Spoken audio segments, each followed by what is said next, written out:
everyone. I hope you all are fine. In our last class, we have discussed about the chapter number 5, that was the landforms on the surface of the earth. Now in this chapter, we shall discuss about chapter 6, that is rocks. So after hearing the word rocks, what things comes to in your mind?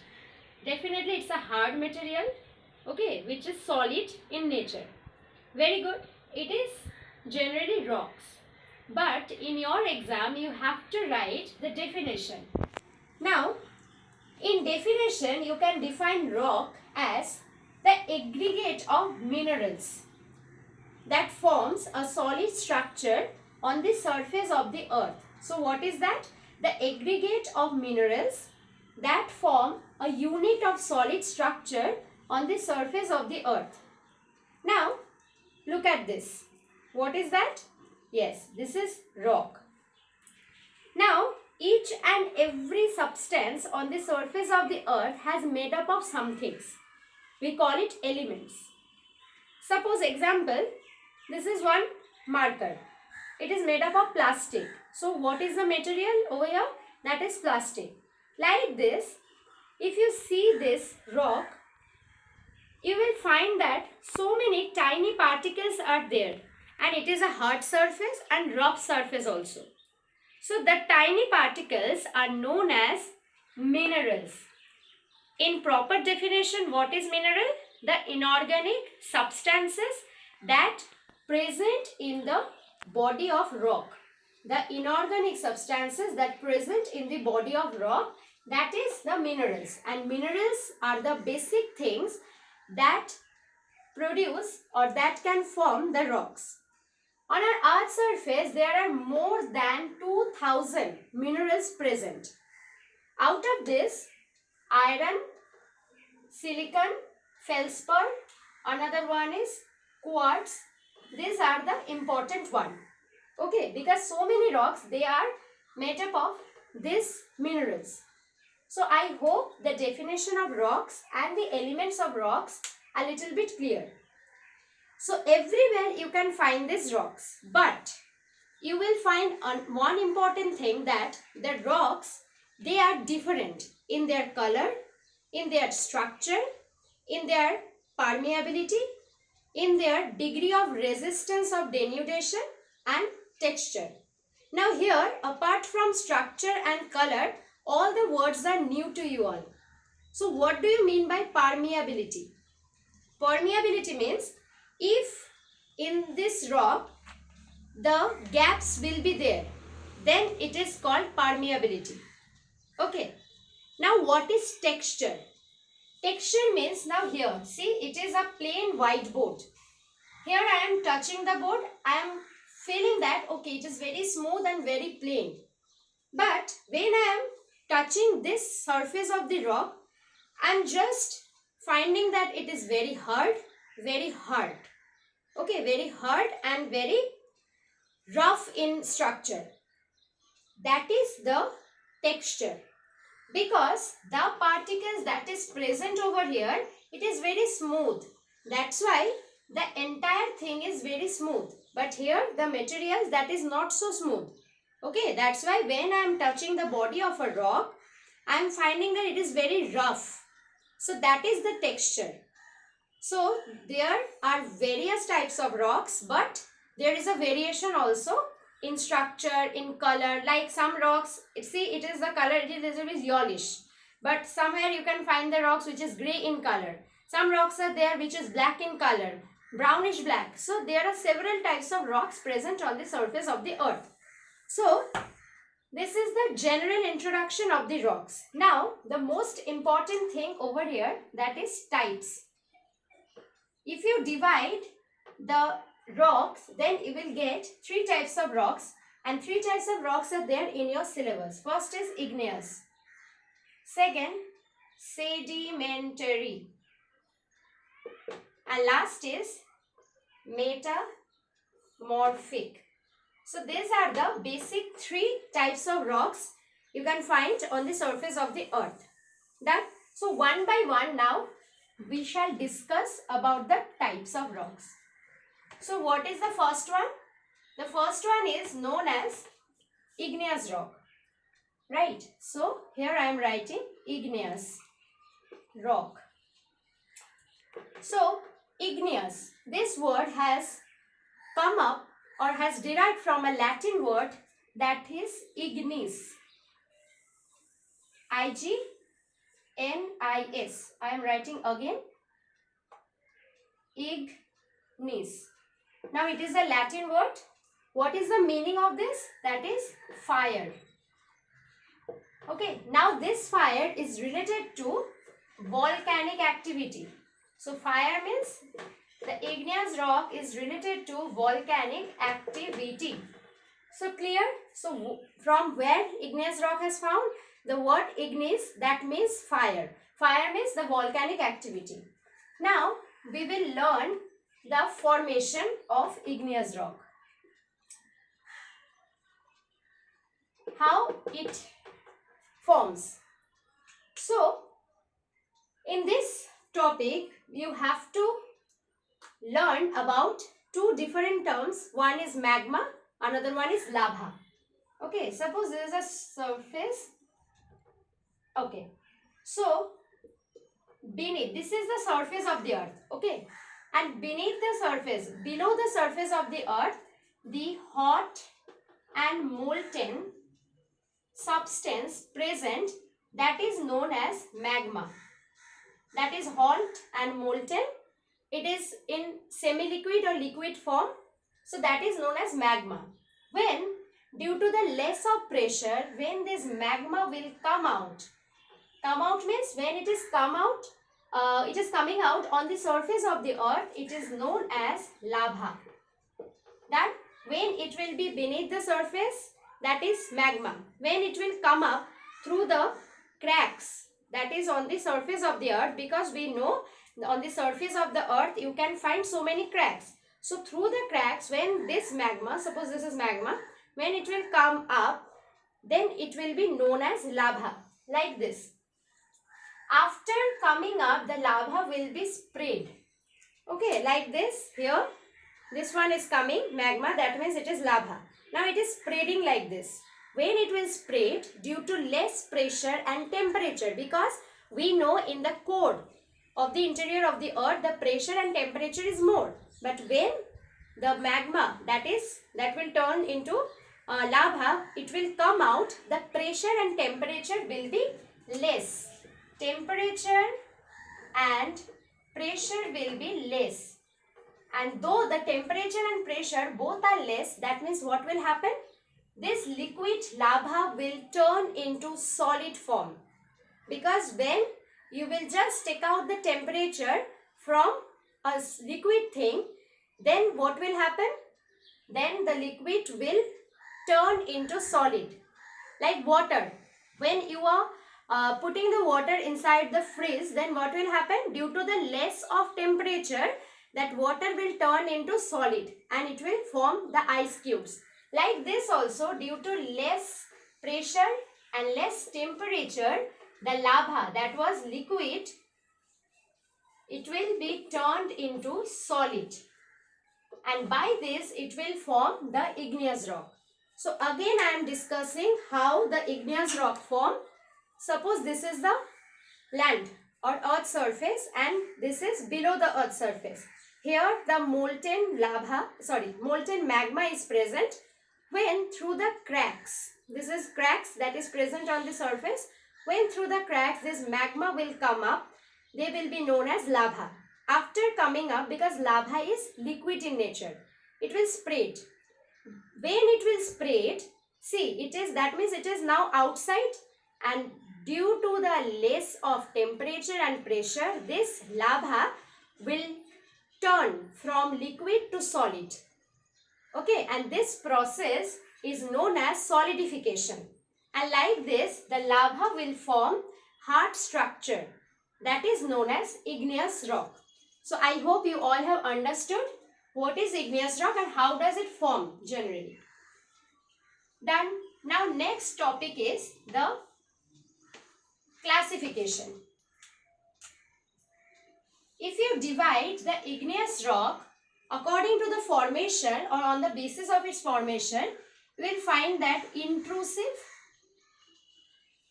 igneous rock, I am not writing in a full word, and here extrusive igneous rock. Now what is intrusive and what is extrusive?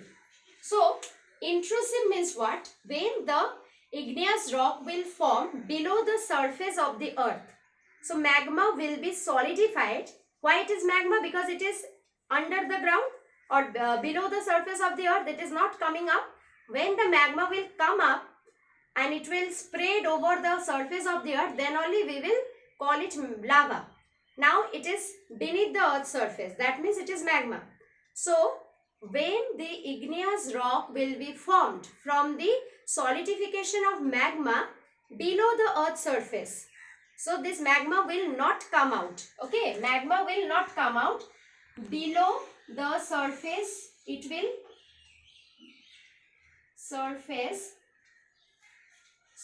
rock will be formed.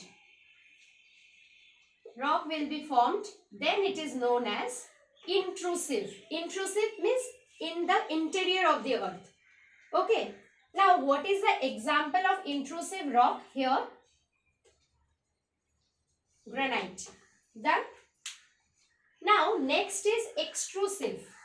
Extrusive means when the magma will come out the earth's surface, come out on the surface of the earth. It will not stay in the interior part. It will come up through the cracks and it will spread the surface of the earth. It will spread on the surface of the earth. So that is extrusive. So on the surface. So there is the basic difference between extrusive and intrusive. Intrusive means below the surface of the earth, the rock will be formed. Okay, so below the surface. But here extrusive means on the surface. Okay, the magma will come up and it will spread on the surface of the earth. Now what is the example over here? Basalt. So these are the basic two classifications of igneous rock. One, intrusive means rock will be formed inside the earth's surface, and extrusive means rock will be formed on the surface of the earth. Now the characteristics. So I hope this topic is quite clear to you all. Now we will discuss about the characteristics. So characteristics and features both are same. Here I am writing features. Number 1. Igneous rock is also called primary rock. Why so? Because this is the rock which is formed on the earth's surface at the first time. Okay, so this is known as primary rocks. Why so? Because on the basis of these rocks, other rocks are formed. So igneous rock has come up first. That's why it is known as primary. Number 2. The nature of the rock is very hard and compact. So it is a hard and compact rock. Number 3. Basically, the igneous rocks does not have any type of layers. So layers you will not find inside this rock. So this is the rock without layers. Number 4. Number 4 is volcanic activity. Volcanic activity is associated with this rock, because when this rock will form, volcanic eruption will take place. So associated with this. Done. So these are the basic characteristics. Number 1, it is primary rock, because on the basis of the rocks, other rocks are formed. Second, hard and compact. Layers you cannot find. Then volcanic activity is associated with this type of rock. Done. Now let's move on to the next type of rocks. So I hope that this igneous rock is quite clear to you all. Now second type of rock is sedimentary. Sedimentary. Here again we will study about the definition, formation, characteristics. So what is sedimentary rock? It has a one nickname, that is secondary rock. Okay, because first primary rock is igneous rock and sedimentary rock is also known as secondary rock, because on the basis of primary rock, secondary rock is formed. Now how? When primary rock is formed on the surface of the earth, what will happen? Exogenetic forces. In last chapter, you all have studied about exogenic force. What are these? When the force will be applied from the outside of the earth. And what are the agents? Wind, water, glaciers. These are the agents. So, suppose this is igneous rock. Okay.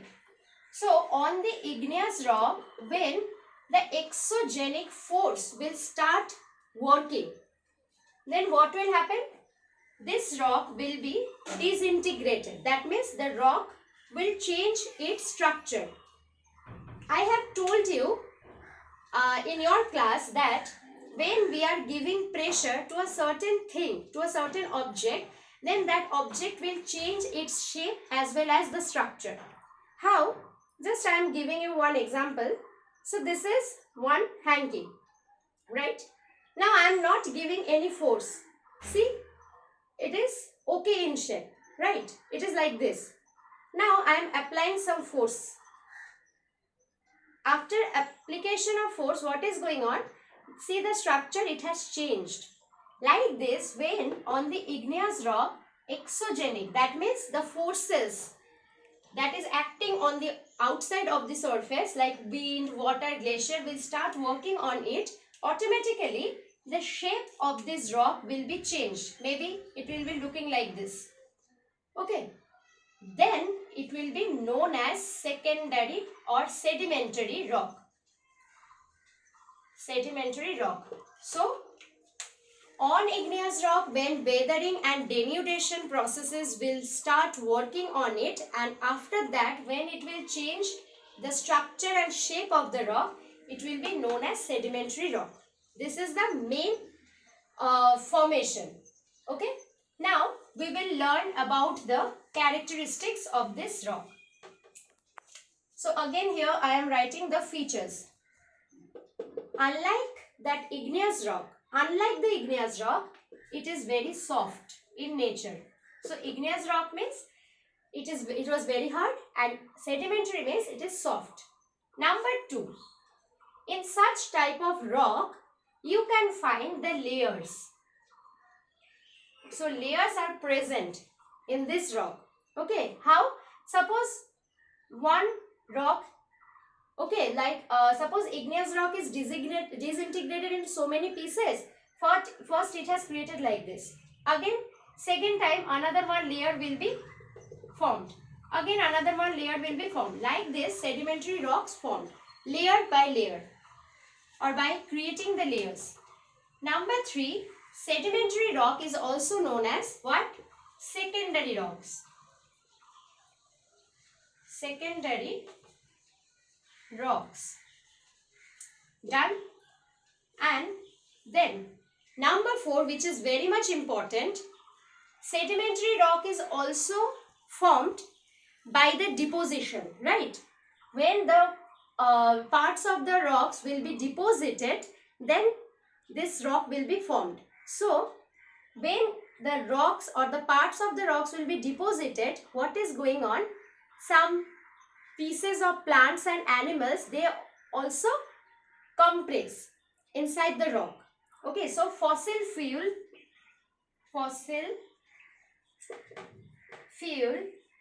is very much prominent in this kind of rock. Now, what is fossil fuel? When the rock is forming, what happens? Suppose leaves or any animals, they got compressed. They get compressed inside the rock. Okay, and after so many years, when this rock will be formed, you can find the symbol of such living things inside the rock. That is known as fossil fuel. In your next class, I shall discuss about this fossil fuel in a more broad sense. So, this is done. the characteristics. So unlike the igneous rock, generally secondary rock or sedimentary rock is very soft in nature. Now we will just see this examples. What are this? Sandstone, then limestone. So these are the basic examples of secondary or sedimentary rock. Done. So today we have discussed the general information about igneous rock and secondary rock or sedimentary rock. In our next class, we will study these two rocks in a more broader sense. Okay. Till then, stay safe and thank you.